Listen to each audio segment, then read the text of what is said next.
ఉందా, లేకపోతే మీకు అగైనెస్ట్గా ఉండేటువంటి పత్రికలు, టీవీ ఛానల్ వారే ప్రకటించేస్తామన్నారా, లేకపోతే మీ అధిష్టానం దగ్గర నుంచి వారికి ఇన్ఫర్మేషన్ ఉంటే వాళ్ళు ప్రకటిస్తున్నారా?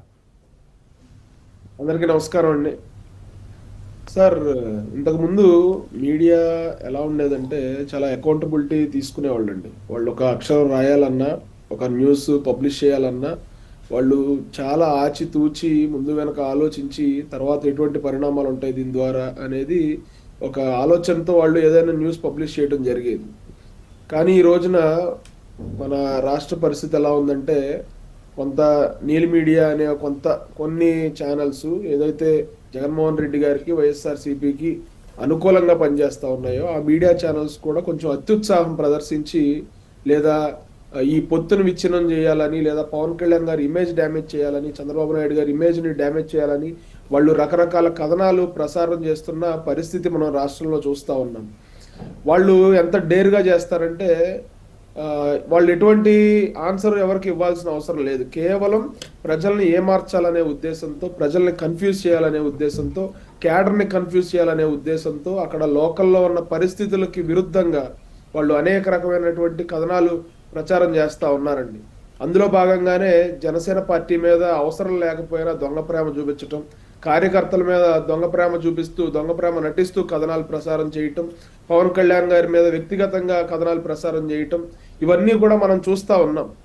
వీళ్ళు ఎలా చేస్తారంటే, అక్కడ లోకల్లో ఎవరన్నా కన్ఫ్యూజన్లో ఉన్నారనుకోండి, ఒక ఇద్దరు ముగ్గురు అసవాహులు ఉంటారు, పనిచేసే వాళ్ళు ఉంటారు, వీళ్ళకి సీట్ అనౌన్స్ చేశారు, వాళ్ళకి సీట్ అనౌన్స్ చేశారని చెప్పి ఒక ఫేక్ లిస్ట్ని అనౌన్స్ చేసి, ఫేక్ లిస్ట్ని పబ్లిష్ చేసి, తద్వారా కార్యకర్తల్లో ఒక కన్ఫ్యూజన్ క్రియేట్ చేయాలని, తద్వారా వీళ్ళ వైఎస్ఆర్సీపీ పార్టీ ఏదైతే ఉందో దానికి లబ్ధి చేకూర్చాలని చెప్పి వీళ్ళు చాలా క్లియర్గా ప్రయత్నాలు చేస్తూ ఉన్నారు. అదేవిధంగా అధికార పక్షానికి సంబంధించి, పార్టీకి సంబంధించి ఏవైతే సోషల్ మీడియా ప్రొఫైల్స్ ఉన్నాయో, అఫీషియల్ ఏమనివ్వండి లేదంటే అన్అఫీషియల్గా పార్టీకి మద్దతుగా నిలుస్తున్న సోషల్ మీడియా హ్యాండిల్స్లో కూడా వీళ్ళు ఎటువంటి దుష్ప్రచారం చేస్తారంటే, చంద్రబాబు నాయుడు గారి ఫోటో పెట్టుకుని, లేదా బాలకృష్ణ గారి ఫోటో పెట్టుకుని, లేదా టీడీపీ పార్టీకి సంబంధించిన వ్యక్తుల నాయకుల ఫొటోస్ పెట్టుకుని పవన్ కళ్యాణ్ గారిని తిడతారు, జనసేన పార్టీని తిడతారు. లేదంటే మహేష్ బాబు గారు లేకపోతే ఇతర సినిమా హీరోల ఫోటోలు పెట్టుకుని పవన్ కళ్యాణ్ గారిని తిట్టడం, లేదంటే టీడీపీకి సంబంధించిన వాళ్ళని పొగడటం, అంటే రెండు కంపేర్ చేస్తూ ఏదో ప్రేమ నటిస్తున్నట్టు చేయడం ద్వారా ఏంటంటే ఇటుపక్కన ఇంకొక వర్గానికి కోపం తెప్పించాలి. అదేవిధంగా పవన్ కళ్యాణ్ గారి ఫోటోలు పెట్టుకుని వాళ్ళని తిట్టడం, లేదంటే జనసేన పార్టీ నాయకుల పేర్లతో లేకపోతే జనసేన పార్టీకి సంబంధించిన పేర్లతో అకౌంట్స్ క్రియేట్ చేసుకుని అవతల పార్టీ వాళ్ళని తిట్టడం ద్వారా ఏం చేస్తారంటే, రెండు పార్టీల కార్యకర్తల మధ్య, రెండు పార్టీల నాయకుల మధ్య ఒక గ్యాప్ తీసుకురావాలి.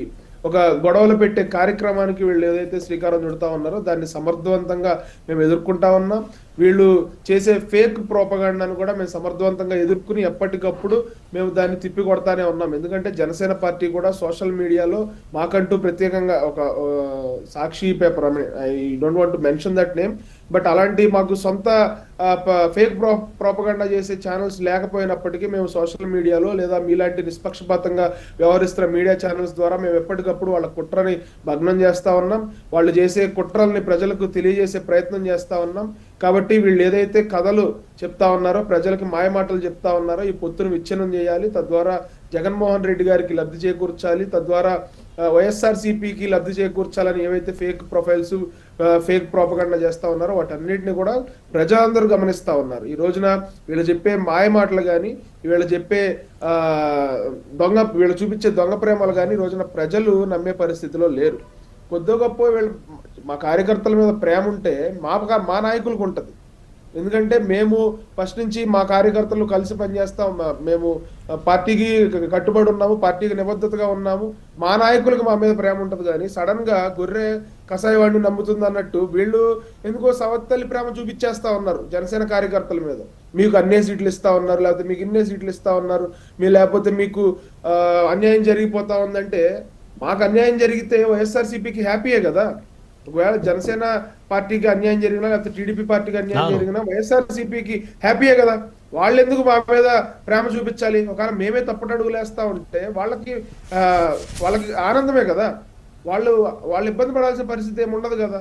సో ఇటువంటి పరిస్థితుల్లో మా మీద దొంగ ప్రేమ చూపిస్తూ లేకపోతే మా మీద ఇక్కడ ఒకటి గుర్తు పెట్టుకోవాలా, జనసేన పార్టీకి అన్యాయం జరిగితే పొత్తులో తెలుగుదేశం పార్టీకి లాభం, జనసేనకి సీట్లు తక్కువ ఇచ్చి తెలుగుదేశానికి ఎక్కువ ఇస్తే తెలుగుదేశానికి లాభం భవిష్యత్తులో.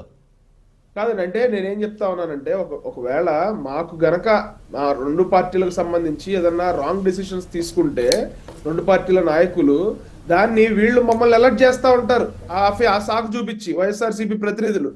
ఇప్పుడు అంబటి రాంబాబు గారు లాంటి వాళ్ళు కానీ లేదంటే అమర్నాథ్ గారు లాంటి వాళ్ళు కానీ వీళ్ళు ఏం చేస్తారంటే మీడియా ముందుకు వచ్చి అయ్యో పాపం మా జన సైనికులకు అన్యాయం జరిగిపోతుంది, అయ్యో పాపం టీడీపీ కార్యకర్తలకు అన్యాయం జరిగిపోతుంది, అయ్యో పాపం జనసేన నాయకులకు అన్యాయం జరిగిపోతుందని చెప్పి వీళ్ళు గగ్గోలు పెడతారు కదండి. దానికి చెప్తున్నాను నేను.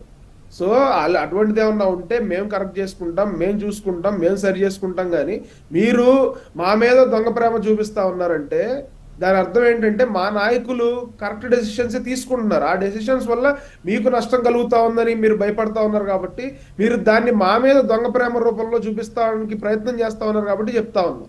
సో వీళ్ళు ఎటువంటి డ్రామాలకు తెరతీసినా, ఎటువంటి నాటకీయ పరిణామాలకు తెరతీసినా ఖచ్చితంగా మేము మా కార్యకర్తలు, ఇరు పార్టీల నాయకులు, కార్యకర్తలు మేము దాన్ని సమర్థవంతంగా ఎదుర్కోవడానికి అయితే సిద్ధంగా ఉన్నాం బ్రహ్మనాయుడు గారు. సో మొత్తానికి మీ మీద కుట్ర పన్నుతుంది ఓ వర్గం పత్రికలు, మీడియానేనా లేకపోతే రెండు వర్గాల? సార్ ఫర్ నౌ వైఎస్ఆర్సీపీకి సంబంధించిన మీడియా ఏదైతే కుట్ర పన్నుతా ఉందో, లేదంటే for that matter any media ఎవరైతే వాస్తవాలను కాకుండా అవాస్తవాలను ప్రచారం చేసి కార్యకర్తలను కన్ఫ్యూజ్ చేయడానికి ప్రయత్నం చేస్తా ఉన్నారో, కార్యకర్తల్లో నిరాశ నిస్పృహలో క్రియేట్ చేయడానికి ప్రయత్నం చేస్తా ఉన్నారో వాళ్ళందరికీ చెప్తా ఉన్నాం, దీనివల్ల మీరు పాము తినేది ఏమి ఉండదు, మీకు ఏమి లబ్ధి ఏమి ఉండదు. కాకపోతే ఒక రోజు కాకపోతే ఇంకో రోజైనా అది బయటకు వస్తుంది. రేపు పొద్దున్న మీరు కన్ఫ్యూజ్ చేయడానికి ప్రయత్నం చేస్తా ఉన్నారు. మా ఇద్దరు అధినాయకులు వాళ్ళిద్దరు కూర్చుని చర్చించుకుని రేపు పొద్దున సీట్స్ అనౌన్స్ చేసే రోజు వచ్చేస్తుంది. ఎందుకంటే 1 week లో వచ్చేస్తుంది, 1 week 10 days లో వాళ్ళు అనౌన్స్ చేస్తారు. అనౌన్స్ చేసిన తర్వాత ఇంకా మీకు మీరు చేసిన అబద్ధాలన్నీ, మీ ప్రచారాలన్నీ అబద్ధాలని చెప్పి ప్రజలకు కూడా తెలిసిపోతుంది కదా. సో ఆ క్రెడిబిలిటీని పోగొట్టుకున్న రోజు మీరు తర్వాత ఎన్ని నిజాలు చెప్పినా, దాన్ని కవర్ చేయడానికి ఎన్ని ప్రయత్నాలు చేసినా కూడా అది ఉపయోగం ఉండదు. కాబట్టి ఏంటంటే ఒక వార్త ప్రసారం చేసేటప్పుడు దాన్ని ముందు వెనక దాని పూర్వాపరాలు పరిశీలించుకుని దాన్ని ఎంతవరకు మనం నిజాయితీగా మనం రాస్తున్నాం అనేది దాన్ని వాళ్ళు తెలుసుకుంటే చాలా బాగుంటుంది. ఎందుకంటే ఈ రోజున సోషల్ మీడియా వచ్చేసిన తర్వాత ప్రతి ఒక్కళ్ళు న్యూస్ రిపోర్టర్లు అయిపోతున్నారు, ప్రతి ఒక్కళ్ళు అధిపతులు అయిపోతా ఉన్నారు. వాళ్ళకి సంబంధించి ఒక చిన్న ఫ్లాట్ ఒకటి తీసుకోవటం, అందులో వాళ్ళకి సంబంధించిన ఫేక్ రాతలు, నేను అనకూడదు ఈ మాట, బట్ వాళ్ళు ఏదో ఒక పార్టీకి ఎలైన్ అయిపోతా ఉన్నారు. ఆ ఎలైన్ అయిపోయే పరిస్థితి ఉండకూడదు, నిష్పక్షపాతంగా మీడియా ఉండాలనే మేము బలంగా కోరుకుంటా ఉన్నాం ఒక రాజకీయ పార్టీగా.